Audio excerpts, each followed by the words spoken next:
sendiri dia mengambil air. Karena dia tahu diri. Kalau dia jalan rame-rame dengan perempuan baik-baik yang lain, pasti dia akan jadi bahan omong. Maka itu dia sendiri. Dalam kesendiriannya, kasih itu memperhatikan dan menyuruh anak. Saudara perhatikan ini baik. Siapkan diri, saudara dan saya, mewakili Yesus. Katakan mewakili Yesus. Siapkan. Kalau setiap hari kita bisa taat seperti ini, maka tiap hari akan ada orang sumpah Yesus dalam hidup. Tiap hari akan ada orang sumpah. Asal kita mau dibuat belok dan ini. Saya pernah memberi kesaksian ini di sini, tapi saya ingin memberi kesaksian. Kira-kira 3 tahun yang lalu saya dengar kisah. Seorang mahasiswa Indonesia. Dia sekolah di Amerika. Dia nggak begitu terlalu rohani. Dia orang Kristen. Hari itu Rabu malam dia cerita. Tiba-tiba dia kok ingin ke gereja dan dia tahu jadwalnya ada Bible study. Pas hari itu dia hadir, pelajaran Alkitab hari itu pernah mendengar suara Tuhan. Tapi dia sini. Dalam hati dia berkata mendengar suara Tuhan apa? Karena mereka nggak pernah tahu. Ya, tapi itu hadir dia duduk saja. Dia pulang, selesai kebaktian dia pulang dia sendiri. Dari jauh waktu dia setir mobil, dia lihat toko yang buka malam. Tiba-tiba hatinya bersuara. Beli susu 2 liter. Terus anak ini bantah. Aku nggak minum susu. Memang dia nggak suka susu. Lewat terus. Toko yang berikut dia lihat lagi. 7-Eleven lagi. Kembali suara itu muncul. Nah ketika suara itu muncul beli susu. Tiba-tiba Roh Kudus menyadarkan. Jadi mungkin ini yang disebut suara itu. Akhirnya dia berhenti. Mobilnya dia parkir. Dia beli 2 liter. Dalam kotak. Waktu dia sudah beli 2 liter. Dia bawa ke mobil. Ambil tas kiri. Maka dia taruh di sebelah kanan. Dia ngomong, susu temani aku buat. Lalu dia pasang seat belt-nya. Ya, jadi aku nggak tahu kamu untuk siapa. Kalau nggak ada yang butuh kamu malam ini, aku simpan kamu. Besok mungkin ada yang butuh. Tiba-tiba dia dapat ide. Mungkin aku ketemu tunawisma istilahnya, homeless, orang yang telanjangan itu. Jadi dia agak pelankan mobilnya melihat kiri kanan. Tapi kok nggak ada orang. Karena ketika 2 blok dari rumahnya dia tinggal. Tiba-tiba kembali suara itu muncul. Belok kiri. Dia bantah lagi. Maka itu saudara dengan Papa di surga. Kalau saudara nggak cocok, katakan jujur. Dia senang ketulusan kita. Jangan sampai kita pura-pura. Dia berkata gini, itu daerah perkantoran, nggak ada orang. Tapi suara itu kuat. Akhirnya dia mesti belok. Nah, karena dia hafal daerah itu, dia berkata, aku akan lihat kiri kanan, mungkin ada orang yang masih tertinggal di kantor itu. Mungkin lembur, dia pikir gitu. Atau ada orang tinggal, dia berkata. Lihat. Ternyata dia rasa sesuatu. Oh, rumah itu sih. Seperti ada kehidupan. Lalu dia menuju ke sana. Ketika dia menuju ke sana, pikirannya muncul lagi. Kalau aku pencet belnya, lalu orang itu tanya cari siapa? Aku ingin cari siapa?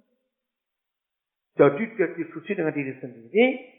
Akhirnya karena gak ketemu jawaban, dia bilang, masa bodoh. Dia begitu. Pokoknya aku akan kasih susu itu. Udah, dia tahu. Sekarang dia mulai ngerti. Oke, dia turun, susu dia. Dia pencet bel, orang lagi tuh. Pokoknya dia orang Meksiko, pakai logat Jepang, logat Meksiko. Ya pasti ditanya, malam-malam itu kamu cari siapa? Dia nggak bisa ngomong. Saya cuma angkat susunya 2 liter itu.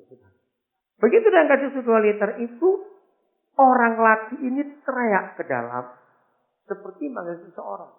Lalu keluar seorang perempuan bawa anak kecil sedang menangis. Begitu si istri, ternyata kita tahu bahwa itu istri. Si istri ini melihat ada susu di tangan suami. dengan wajah yang berubah. Istrinya berkata, "Are you an angel? Kamu malaikat?" Saya bilang, "You know, I am Indonesian." Dia bilang begitu. "Aku memang orang Indonesia." Terus istri ini, perempuan ini cerita, "Kalau kamu nggak datang malam ini bawa susu anakku ini mati. Karena kami sudah kehabisan uang, nggak bisa beli susu." Saudara, mahasiswa ini di sini gemetar. Nggak bisa ngomong apa-apa. Keluarga ini pun nggak bisa ngomong apa-apa, jadi nggak pamit pergi. Sepanjang perjalanan pulang, dia menangis, dia sukacita, dia berkata, "Oh, ini mendengar suara." Malam ini kalau Roh Kudus suruh saudara, tiba-tiba saja, nggak ada apa-apa. Tiba-tiba suruh ke sebuah rumah sakit. Ikuti suara. Pasti ada orang yang saudara, butuh Yesus lewat itu. Katakan, ada banyak yang bisa kita baca. Satu hari saya diundang oleh beberapa gereja dalam KKRI Kota Balikpapan. Lalu buat acara di Hotel Dusit. Ada orang Balikpapan, Hotel Dusit itu kompleks. Di pinggir laut, bagus sekali.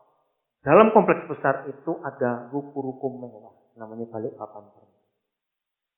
Yang nginap di salah satu ruko. Ada panitia tinggal di situ. Nah, selesai KKR. Tiba-tiba Roh Kudus berkata kepada saya, "Kamu pulang jalan kaki." Oh, memang cuma dekat, enggak jauh. Kira-kira ya 600 meter. Lalu saya berkata kepada panitia, "Saya mau pulang." "Diantar, Pak." "Jangan." Ngotot mereka. Saya kalau sudah tahu suara Tuhan, saya akan lebih ngotot lagi. Saya tidak akan naik mobil. Saya akan jalan. Lalu seorang panitia, "Baik, kalau itu saya temani Pak Daniel jalan." Terus saya cerita, "Kenapa saya ngotot jalan kaki? Karena Papa menyuruh saya jalan kaki. Tapi malam ini ada orang saya mau berkati." Saudara, dia bingung. Malam-malam begini. Ini daerah ruko. Gak ada orang yang tinggal rame-rame begitu. Ya, saya gak. Sambil ngomong, saya sudah siapkan uang 50 ribuan. Saya lihat kiri kanan, mata saya keliling. Tiba-tiba dari kejauhan saya lihat ada tunawisma tidur di satu emper ruko. Terus menggerakkan orang. Baik, kalau saya bilang pada panitia, "Saya mau belok." "Kemana, Pak?" "Itu ada orang tidur, saya nggak bisa ngomong karena dia nggak tahu saya mau apa." Karena begitu saya sampai, ternyata tunawisma ini mendengkur. Saya pikir tidurnya nyenyak sekali ya. Pakai itu yang kaya suka nggak bisa tidur itu. Betul nggak, lebih baik orang itu. Sudah pakai AC nggak bisa tidur. Saudara, lalu saya cari ide. Saya nggak mau bangunkan dia. Karena saya bisa bayangkan kalau saya bisa tidur nyenyak begitu dibangunkan, mungkin nggak bisa tidur lagi. Malah saya salah. Lalu saya dapat ide di ujung kepala. Ada botol aqua. Ada isi air. Nah, saya dapat ide, saya mau angkat botol aqua itu, lalu saya akan taruh uang 50 ribu itu di bawah. Supaya orang nggak ada juga, dan kalau dia bangun, dia yang tahu dulu. Sehati-hatinya saya mengangkat botol itu, dia bangun. Karena saya nggak berharap dia bangun, jadi saya kaget. Melihat ada orang kaget, dia juga ikut kaget, saudara. Kaget dua-dua. Nah, Panjen juga masih bingung. Ya, akhirnya saya minta maaf, "Pak, saya minta maaf, saya menggunakan Bapak malam-malam itu." Uang itu masuk saya. Dia lebih kaget lagi ketika melihat 50 ribuan. Akhirnya saya duduk. Saya betul-betul duduk di lantai. Saya nggak tahu itu kotor dekon urusan saya. Tapi saya duduk, saya ngomong-ngomong sebentar. Ya, tadi bukan orang Balikpapan dari tempat yang enggak. Udah saya pesan, "Pak, mungkin kita nggak ketemu lagi." Saya tinggal di Papua. Tapi saya pesan satu nama. Saya berkata, "Semua orang pasti mati. Bukan pasti saya harapan Bapak mati, tidak. Tapi semua orang kita pasti yang nganggu. Nah, kalau mati terus kok." Saya ceritakan ada jalan, nggak panjang-panjang. Karena lalu saya tanya, "Mau nggak saya doakan?" Karena mungkin kita nggak ketemu lagi, tapi saya pesan ini Bapak. Karena dia nganggu. Lalu saya ajak panitia ini juga tumpang. Doa bersama. Dapat tangan. Lalu panitia ini berkata, Masalahnya kita bukan cuma marketing goblok, kita marketing malas. Sendiri dia mengambil air. Karena dia tahu diri. Kalau dia jalan